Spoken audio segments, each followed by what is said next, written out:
Hey guys, welcome back. Happy Halloween or happy November, depending on whenever you're seeing this. Today is the day before Halloween, and I really wanted to get you guys a October favorites video because I've definitely had a handful of plants that have been really sticking out to me over this last month, especially as I've been able to walk around. I am so happy to report that I finally got the green light from my doctor to start putting weight on my foot, and I can walk around with my boot.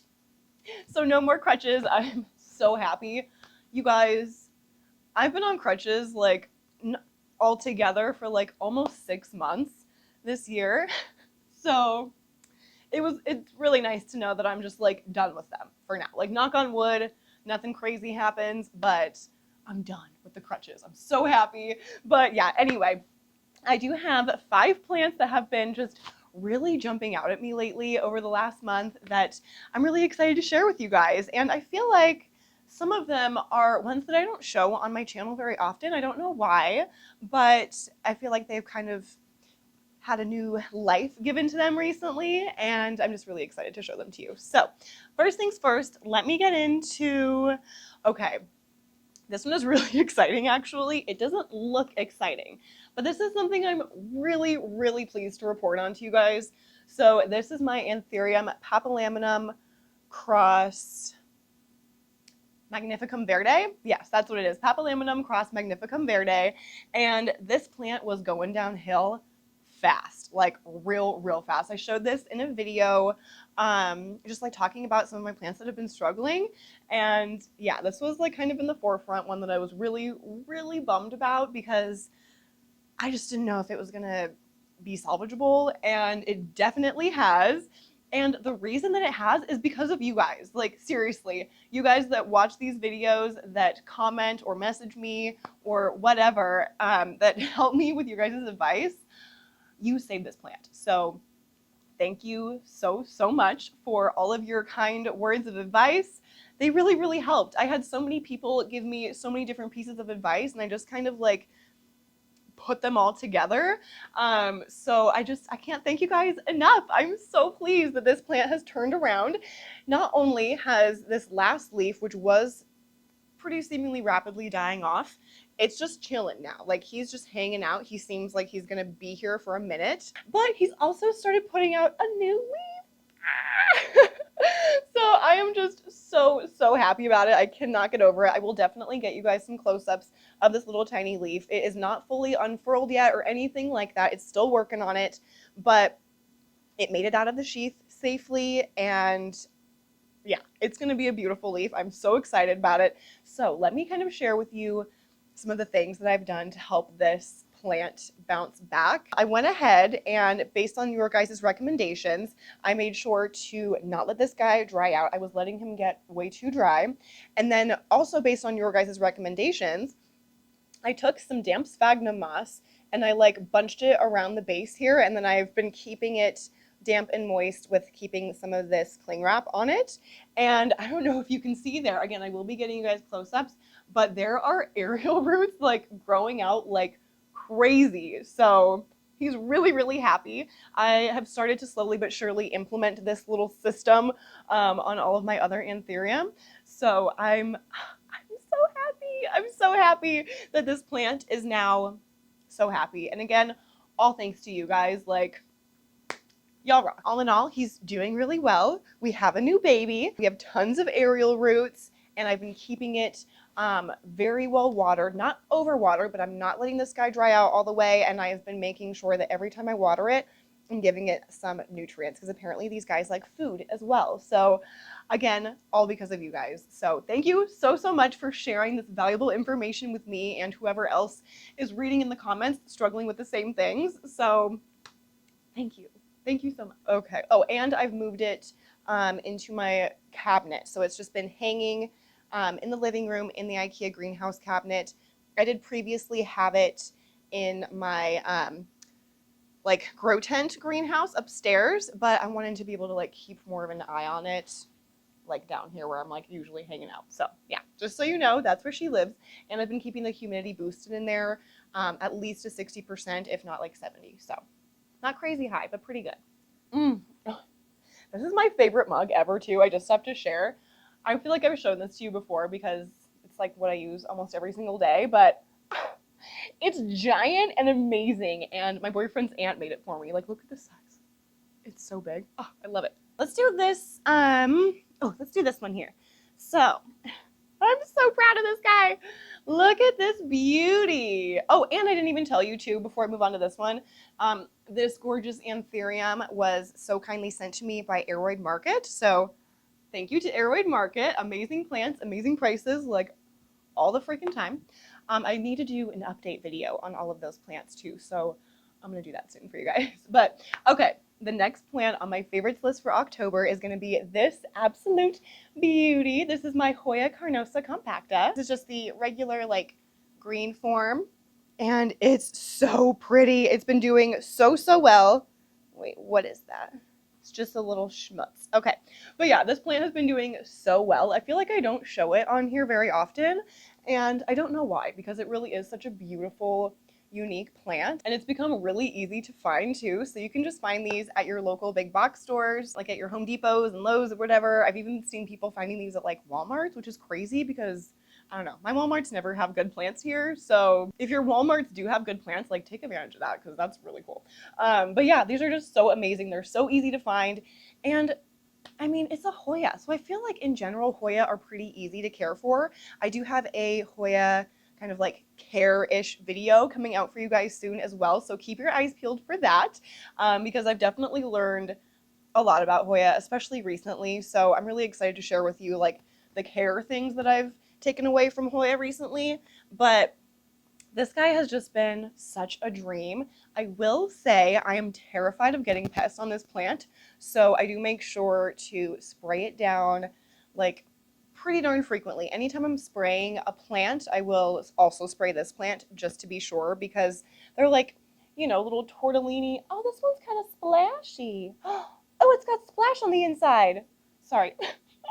That's so cool. But they're such like tortellini, you know, like shaped leaves, and they're so curled in on themselves that it makes it nearly impossible to like really get in there and check for pests. So I just make sure that I'm like super thoroughly spraying this down pretty much as frequently as possible, and it's been doing really well. So I have been keeping this beauty in my greenhouse grow tent situation upstairs, and the humidity has been staying at like 80% in that tent, you guys. It's been a dream in there. It's been saying like 70, 72 degrees Fahrenheit and around 75 to 82% humidity, which in my book is amazing. Like you walk in there and it just feels good. I mean, you can't really walk in there right now because there's plants all over the floor, but you put your head in there and it just feels really nice. This plant has been loving it. I have almost all of my Hoya in that tent right now, and they're loving it. Loving it. But this one especially, I'm just so pleased with how much it's grown. I love that it's like dangling like past the pot now. It's so cute sitting on the shelf in there too. Oh, I just love it. And I love the pot that it's in too. This pot was also super generously sent to me by Joe Fami. I will link this in the description. I will try to remember to link this so that you can check out their planters on Amazon, because they're really cute. I have a few planters from them and I love them. But yeah, I've just been absolutely loving this plant. Again, it's a Hoya, so it's pretty easy care. I will say that I have it like pretty compact in this pot. I feel like when I put it in here, I wasn't really like upping the size of the pot at all. I was just kind of like transferring it like 1-to-1. So I do feel like he'll probably want a larger home, like probably within the next like 4 to 6 months maybe, but I'm just gonna wait until the growth really starts to slow down, and then I'll go ahead and give this guy like an actual repot to a larger size. But he's been digging it so far. He's been really just a carefree plant. Absolutely beautiful Hoya carnosa compacta. I can't get over how long these are, and they just like feel nice. I don't know. It's weird. I love it. This is another plant that I feel like I don't ever talk about. Ever. And it's just been, and honestly, I didn't really think about it or look at it or even care for it too much. But I put it outside for the summer, honestly, just to kind of see if it would die or if it would thrive, and it thrived like crazy. So let me tell you what this is and really show them to you. This beauty is my Philodendron McCauley's Finale. Such a weird name, but such a cool plant. Like, look at that. He needs a more stable pull in here. I just kind of like shoved this piece of wood in here to like give it a little bit more support because it was really wanting it. But I think it might be about to bloom too, you guys. That's really cool. But it's working on a new leaf. It's consistently put out new leaves since I put it outside for the summer, and it hasn't stopped since I brought it inside either. So I'm really digging this plant. Look at the color on that new leaf there. It's so gorgeous. I'm not gonna lie, I thought this was a Prince of Orange for a super long time. It's not. The Prince of Orange leaves come out like straight up orange, but these are more of that kind of like maroony color. And then let me turn it around so that you can really appreciate the color of the backs of the leaves, because do you see that? That like gorgeous, gorgeous maroon, and it's got like beautiful striping on it too. Oh, like very subtle striping. Okay, and then let me kind of like go through the life cycle of the leaf so that you can see how it goes. So this is the color, like I said, of the brand new leaf, and then it will start to fade, or no, then it will, here we go, yeah, then it will start to fade to that little bit like darker maroon color. And then here you see it's starting to get a little bit more green in it. And then they end up fading like pretty much fully to green with some of the pinkish reddish veining that starts to pop out. It's so pretty. And then the backs of the leaves will keep that like red veining as well. And then it almost has kind of like an orangey tint to it too. It's so cool. So, and this is another one of those plants that I've been seeing more and more at big box stores too. I wasn't really seeing them so much before. I think because maybe they just weren't as popular for some reason, but they deserve to be popular if you ask me. Like, it's such a cool plant.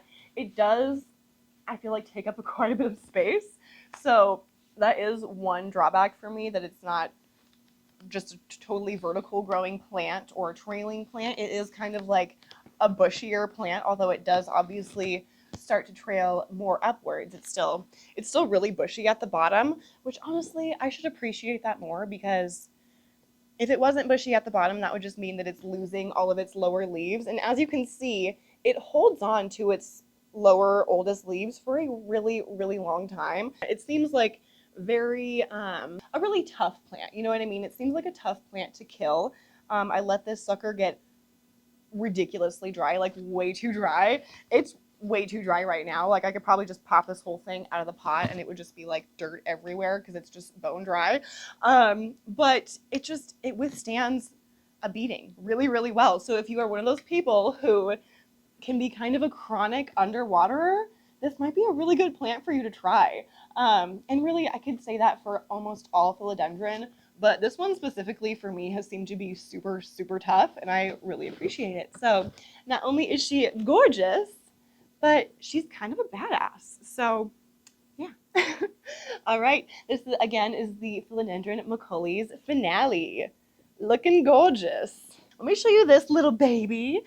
So this next one is super cute, super tiny. I feel like I may have shown it recently in a favorites video, actually, now that I really think about it. But whatever. If I did, who cares?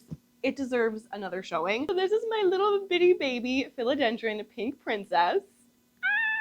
And this is its newest leaf that it popped out. Are you kidding with how hot pink that is?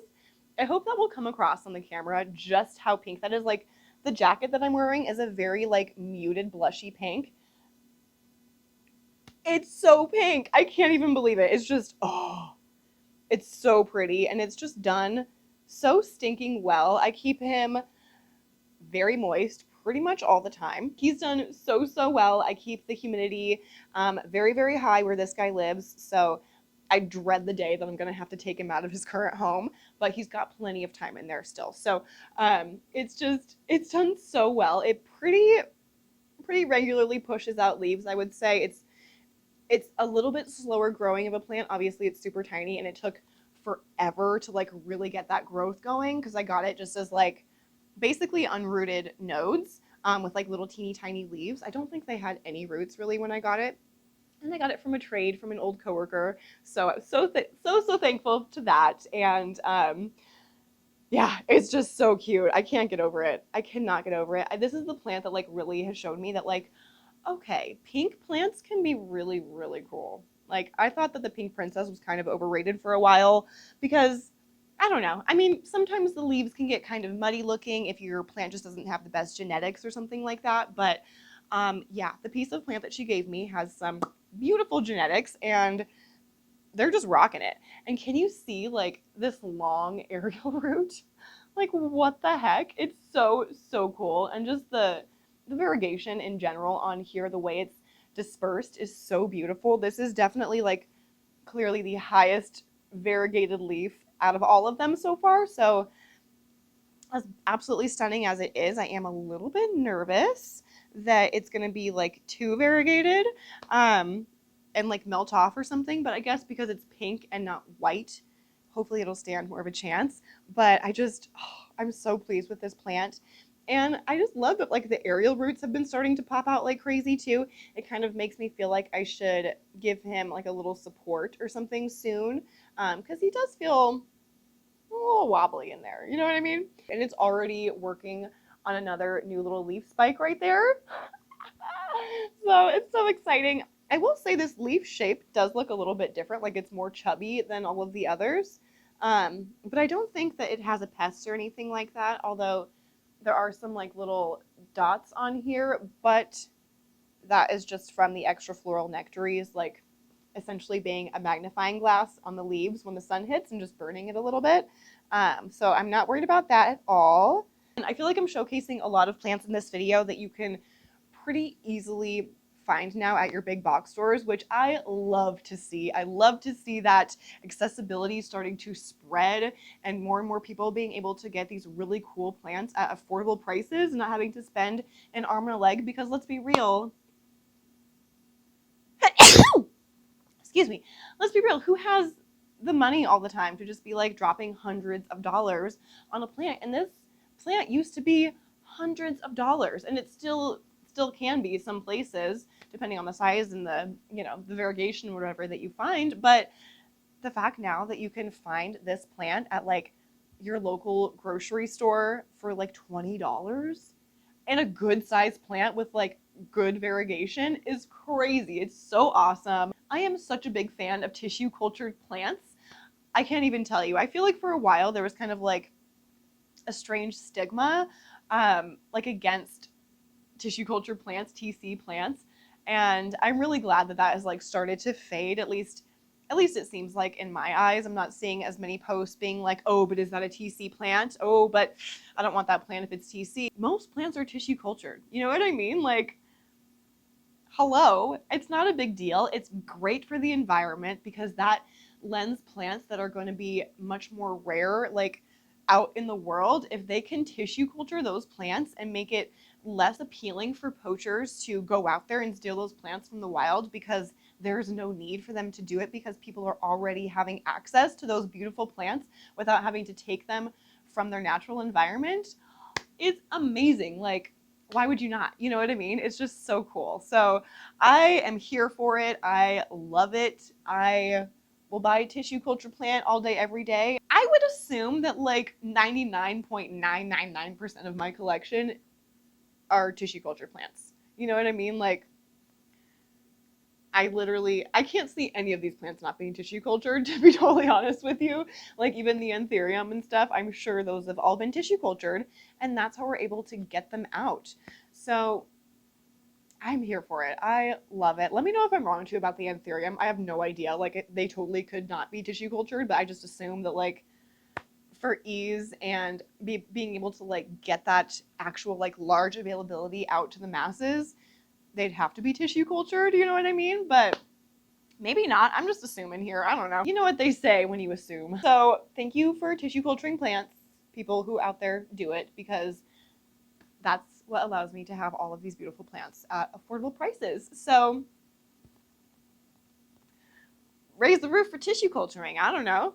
But yeah, anyway, beautiful pink princess. Go search at your local grocery stores. Look on your local Facebook marketplace groups for big box stores and stuff like that. And, oh, excuse me, and keep your eyes peeled because you're going to be able to find a gorgeous pink princess, much larger than this, mind you, for like around $20, if not like a little less than that. The last plant that I want to show you is the newest one to my collection out of these 5 plants that I'm showing you today. I'm going to be totally honest, it is one that you are probably not going to be able to find at your local big box store, or maybe not even at your local nurseries. So I do apologize for that. I feel like I'm kind of breaking the trend here. Let me just show you. I will stop gabbing. Ah! This stunning beauty right here is my Philodendron plowmanii, and I am in love.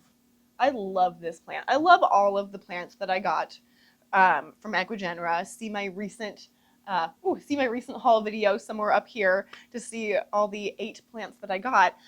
But this one has just been like, I didn't, not part of the plant, it's just part of the plant. We're good. I'm still getting to know this plant. But I did not expect to love this plant as much as I do. I just didn't. I knew it was going to have the ruffly petioles. That's why I chose this over the Philodendron Mammoth when I was doing my order. You can also see me like shopping online. We can shop online together. When I was shopping the Equigenera sale where I ordered 6 of the 8 plants that I got recently. So yeah, I was torn between the plowmanii and the mammoth because the leaf looks pretty similar. You know what I mean? Like right off the bat, it looks fairly similar. Once you really start looking at them, they definitely have their differences in leaf shape and color and stuff like that. But what really sold me on getting the plowmanii was the fact that it has these super ruffly petioles. Like, I just cannot get enough of it. Oh, they're so cool. I can't even. Like, it hasn't done anything, like not a single thing since I got it. It still has this like little growth spiky guy right here. It hasn't done anything yet. If it just stayed like this for like a year, I'd be fine. It's so beautiful, and just like the color and the way that like the leaf is textured and the way that that lends itself to the coloring, like looking so deep in some spots and then so light in others, it just gives it so much depth and dimension. Ah, I love it. I just love it. I love it so much. I think it's just absolutely a stunning plant. And then let me show you the back of the leaf as well. Like, it's just gorgeous. Like, are you kidding me with that veination right there? So yeah, from the front of the leaf, mine has very minimal of that like silver splotchiness on here, but from the front of the leaf to the backs of the leaves to the petioles, I'm in love. It's just such a gorgeous plant. It hits like so many markers that like you didn't even know that you needed to hit. You know what I mean? Like, I didn't know that I needed a roughly petioled plant. Say that 5 times fast. But I didn't know I needed one until I saw it and I had it in my hands and I was like, whoa, whoa, whoa, whoa, whoa. Okay, this is in my house. This is just like chilling in my house, like just in like regular room humidity, just fine, just doing whatever, hanging out, talking to the other plants, like, hey guys, what's up? Like, it's just so cool. And even the oldest leaf still looks pretty darn good, if you ask me. If it looks kind of like shiny and if you can see some like little spots on there, it's because this plant did get sprayed down recently again for pests, because I've been spraying down everything in my collection, because based on, again, what you guys have said in the comments of one of my last videos showing all of my propagations and stuff, a lot of you are saying that the little black bugs that I've been seeing on a lot of my plants, y'all have been saying that those are for sure thrips, and I've just been in denial for a really long time about it. And to my defense also, my boyfriend has been saying that he didn't think they were thrips. Y'all are making it seem like it could really be detrimental to a plant. And like, that's all I've been seeing on like social media as well. It's not just from you guys, but that's what I've seen from everyone, is like, you get thrips, you're like, oh no, gotta get rid of those quick. So yeah, I have been trying to act as quickly as possible. Luckily, I will say, I haven't noticed any thrips, knock on wood. Oh my God, I still need to like do deep searches still, but I haven't noticed any thrips on any of the plants in my downstairs area, so that's really, really good. Haven't noticed any in my cabinet or anything like that. They seem to be hanging out upstairs. So we're slowly but surely getting that all tackled. Hopefully I'll be rid of the thrips, and if I do end up being able to get rid of them, I will of course share with you exactly what I do to get rid of them, so that if you guys have the same problem, hopefully I'll be able to share with you guys something that worked for me. I don't feel like I can report quite yet on if it's working yet. It's only been, I think, like 2 or 3 times that I've sprayed, and I just want to like give it another 2 or 3 sprays and then really start giving it like a week at a time before I look at spraying again, to just make sure that I have killed all of the life cycles. I don't know how the life cycles for these little buggers work for the thrips. I don't know why I'm pointing to this plant because he doesn't have any. Hopefully I'll be able to come back to you guys with some good news regarding the death of thrips. But anyway, yeah, back to this beautiful Philodendron plowmanii. I don't really have anything to say to you as far as care goes because, like I said, this is one of the newest plants to my collection. I did get a couple other new plants recently though that I have not shown you guys yet, so be again on the lookout for like a little mini plant haul, because I got some new ones to show you. But yeah, but with this guy being so new to my collection still, I don't feel like I can have any sort of input on the care whatsoever yet. You know what I mean? Like, I'm just hoping that he doesn't die still. You know, we're still at that point. We're getting to know each other. I've just been drooling over this plant so much that I couldn't not include it in this video. So yeah, y'all just needed to see how pretty she was once again.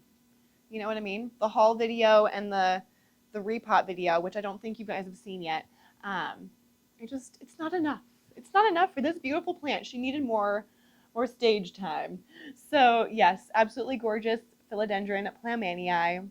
Get yourself a roughly petioled plant, you guys. I think that was everything. Those were all 5 plants that I wanted to share with you guys today for the plants that have just been really, really sticking out to me this last month of October. As we rapidly approach the holidays here, I just wish you guys well. I hope that you guys all have really stress-free holidays coming up. We're gonna do our best to make it as stress-free as possible, but I am super excited to say that we did book a really, really short trip to go back to Washington just for 4 or 5 days to visit my family. So I'm so excited. That's not going to be till January, but I'm really pumped. I want to do some plant shopping there and some clothes shopping too, because I miss having a mall, you guys. We don't have a mall here. They say there's a mall. There's like 6 stores in there. It's not a mall. I miss a mall, y'all. I don't even like shop that much, but I'm really excited to be able to go home, see my parents and my brother and their new dog that I haven't even met yet, and they've had her for quite a while now. So I'm super excited to get to go home and see them in a few months. And I just have another thing to look forward to now. So I'm really excited about that. But yeah, let me know if you guys are starting to have holiday plans. Are you going anywhere? If you are, what are y'all doing with your plants? You know what I mean? My trip, like I said, is only like 4 days. So I'm just going to water everything before I leave and call it good. Hope for the best. But if you guys are leaving for like extended holiday vacations, let me know what you plan to do with your plants because I would love to know. All right, you guys, have a great Halloween. Have a safe Halloween. And I will see you very, very shortly.